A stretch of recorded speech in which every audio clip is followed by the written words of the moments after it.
Assalamualaikum warahmatullahi wabarakatuh. Nama saya Sari Khalida dari Prodi Pendidikan Matematika. Di sini saya akan menjelaskan hasil penelitian saya yang berjudul Analisis Penalaran Matematis Santri Pondok Pesantren Ditinjau dari Spiritual Quotient atau SQ. Yang melatar belakangi penelitian saya adalah pesantren sebagai lembaga pendidikan tertua yang menarik untuk dikaji lebih lanjut. Fungsi pendidikan pesantren nomor 18 tahun 2019 yaitu untuk membentuk santri yang unggul dalam mengisi kemerdekaan Indonesia dan mampu menghadapi perkembangan zaman.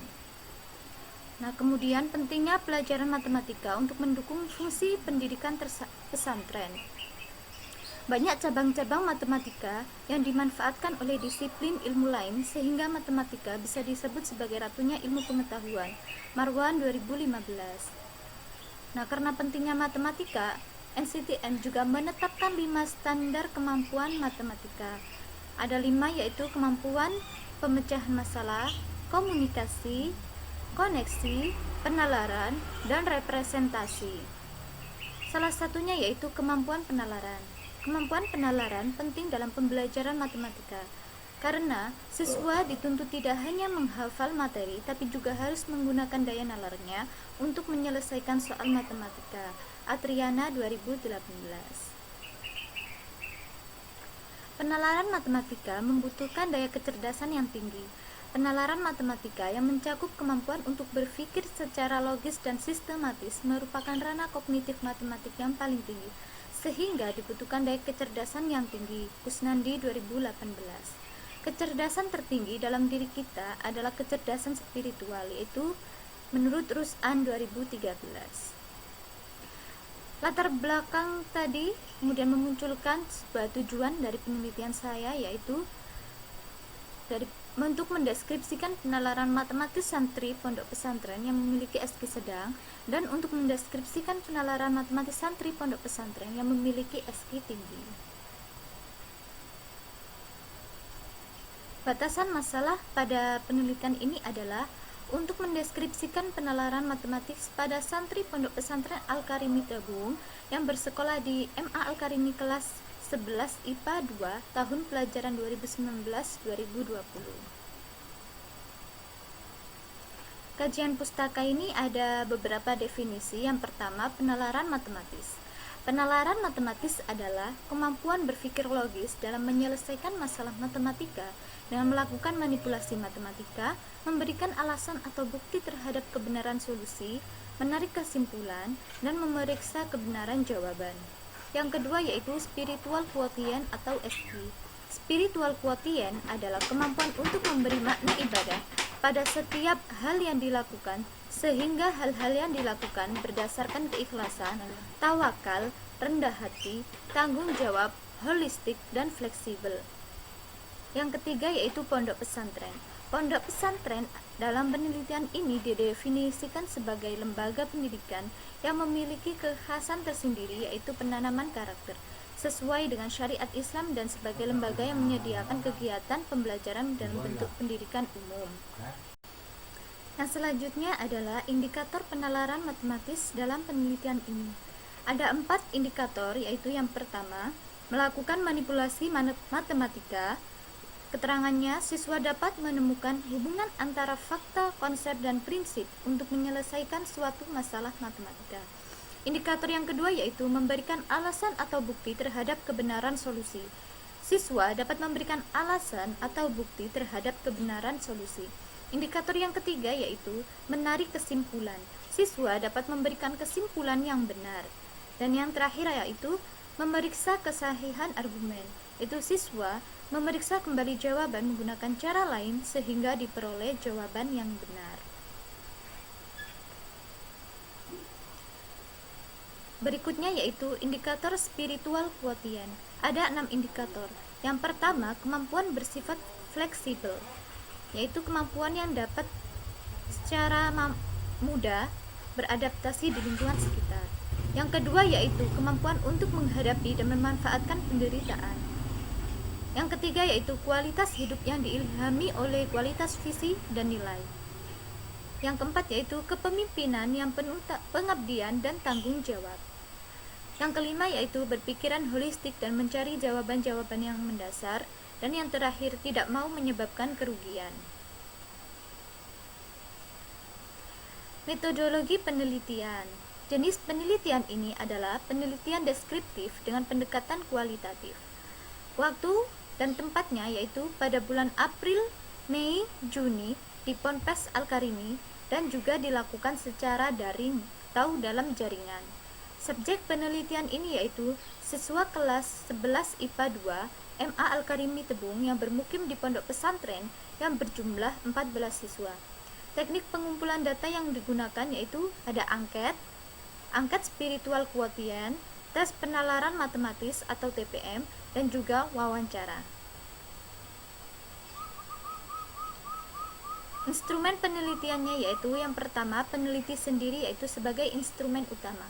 Kemudian angket SQ itu saya mengambil dari adopsi ya, jadi diambil dari punya penelitian lain yang terdiri dari 31 pertanyaan, di mana jika skornya kurang dari 62 maka rendah, jika 62 dan di bawah 83, 62 ke atas di bawah 83 maka sedang, dan jika skornya 83 ke atas, 83 serta ke atas maka tinggi.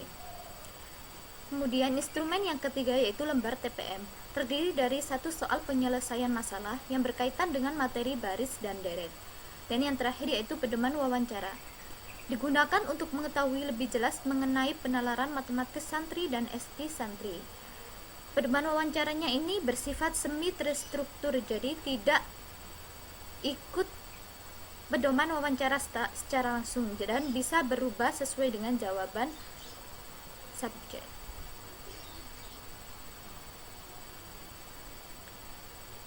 Teknik analisis data ada 3 yaitu reduksi data, penyajian data, penarikan kesimpulan, dan diperoleh hasil. Reduksi data ini mengelompokkan dan memilih 3 subjek penelitian berdasarkan angket SQ, lalu menyusun hasil wawancaranya. Jadi hasil wawancara itu dicari yang penting-penting saja. Lalu penyajian datanya setelah direduksi, kemudian data yang diperoleh disajikan. Setelah disajikan, kemudian ditarik kesimpulan dan diperoleh hasil. Hasil penelitian yaitu yang pertama, hasil dari angket. Lembar angket SQ diberikan pada 14 responden santri MA Al-Karimi kelas 11 IPA 2. Pengisian angket dilaksanakan pada tanggal 17 April 2020 di Pondok Pesantren Al-Karimi Tebung. Dan tabel di samping ini adalah tabel hasil pengisian atau hasil skor yang diperoleh oleh responden. Diperoleh 2 sedang dan juga 12 tinggi. Nah, untuk pemilihan subjek sendiri, peneliti meminta pertimbangan dari guru matematika yang mengajar di MA Al-Karimi kelas 11 IPA 2. Mengapa perlu pertimbangan ya? Untuk mencari subjek tinggi yang bisa diajak untuk bekerja sama. Sedangkan untuk subjek sedang itu langsung saya ambil yang hasilnya sedang 2 itu. Dan ini adalah hasil TPM dari S1. Di sini pertanyaan TPM-nya yaitu Pak Zainal seorang sales pada perusahaan asuransi jiwa. Perusahaannya mengharuskan ia selalu menambah 2 orang pelanggan setiap harinya dari jumlah pelanggan yang direkrut pada 1 hari sebelumnya. Apabila pada hari pertama ia bekerja sudah mendapat 2 orang pelanggan, berapa jumlah pelanggan yang direkrut Pak Zainal hingga hari ke-18? S1 menjawab, tapi jawabannya ini salah karena tidak sesuai dengan rumus baris dan deret. Lalu ini juga S1 tidak memahami konsep baris dan deret. Di sini dituliskan deret membentuk deret 2,46,6,8,10. Itu bukan deret. Di sini ini adalah baris. Sehingga untuk IPM 1 mengaitkan antara fakta, konsep, dan prinsip, S1 tidak memenuhi indikator 1 yaitu memanipulasi matematika. Untuk IPM 2 S1 juga tidak memenuhi karena dia tidak bisa memberikan alasan atau bukti terhadap kebenaran solusi berdasarkan wawancara yang telah saya berikan. Lalu untuk IPM 3 yaitu memberikan kesimpulan yang benar juga tidak dapat memenuhi.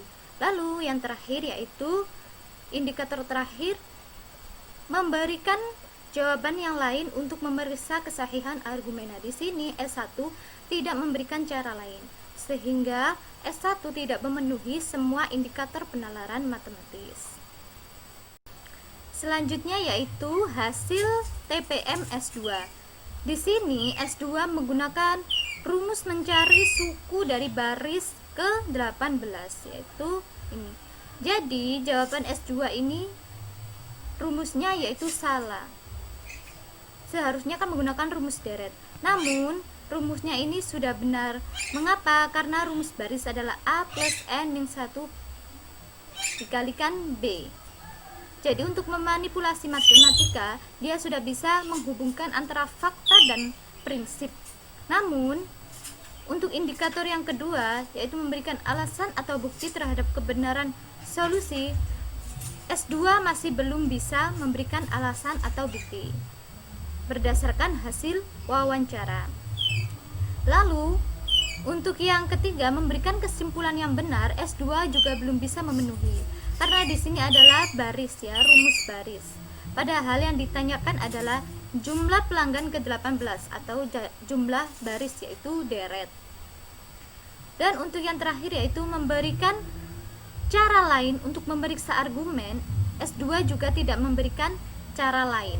Sehingga untuk TPM IPM 1, 2, 3, 4, S2 hanya memenuhi IPM 1 saja.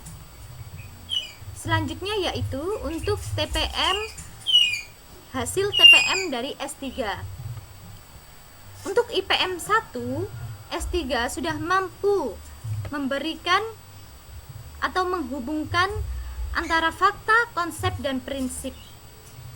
Yaitu di sini bisa dilihat rumus yang digunakan adalah rumus deret. Lalu dia juga dapat menggunakan simbol dan juga lambang matematika, dan dia juga memahami konsep berdasarkan wawancara yang telah dilakukan. Lalu untuk IPM 2 yaitu memberikan alasan atau bukti terhadap kebenaran solusi. Ini dari langkah-langkahnya juga sudah betul ya. Lalu dari wawancaranya alasannya juga sudah jelas, yaitu mengapa menggunakan cara ini, karena setiap harinya selalu bertambah 2, jadi menggunakan rumus deret seperti itu. Lalu yang untuk IPM 3 atau indikator yang ketiga, memberikan kesimpulan yang benar, ini juga dapat memenuhi. S3 sudah dapat memenuhi karena jawabannya adalah benar, yaitu pada hari ke-18 pelanggannya berjumlah 342 orang. Itu jawabannya berdasarkan hasil wawancara. Tapi kalau di sini kan cuma 342. Ini sebenarnya belum memenuhi, tapi sudah terpenuhi pada hasil wawancara. Lalu untuk IPM 4 memberikan cara lain untuk memeriksa kembali hasil jawaban. Ini juga sudah benar. Di sini cara lainnya menggunakan cara manual seperti itu. Dan hasilnya juga sama. Jadi S3 untuk IPM 1, IPM 2, IPM 3 dan IPM 4 semuanya memenuhi.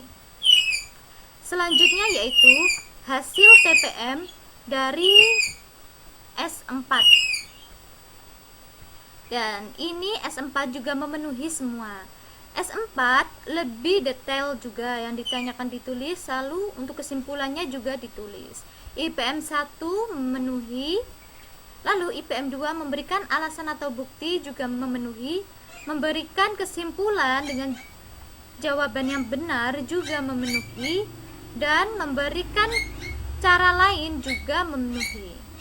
Jadi S4 juga memenuhi semua indikator. Setelah itu dilakukan triangulasi sumber. Yang pertama, triangulasi sumber SQ sedang, yaitu S1 dan S2. Yang pertama, melakukan manipulasi matematika. S1 tidak dapat, tapi S2 tadi dapat melakukan manipulasi. Yang kedua, memberikan alasan atau bukti terhadap kebenaran solusi. S1 dan S2 tidak memenuhi. IPM 3 menarik kesimpulan S1 dan S2 juga tidak memenuhi, dan yang terakhir memeriksa kesahihan argumen S1 dan S2 juga tidak memenuhi. Sehingga hasilnya yaitu kesesuaiannya, persentase kesesuaiannya adalah 75%. Nah, ini bisa dikatakan kredibel karena sesuai dengan MC Hook yang menetapkan bahwa data dapat dikatakan kredibel yaitu melebihi 60%.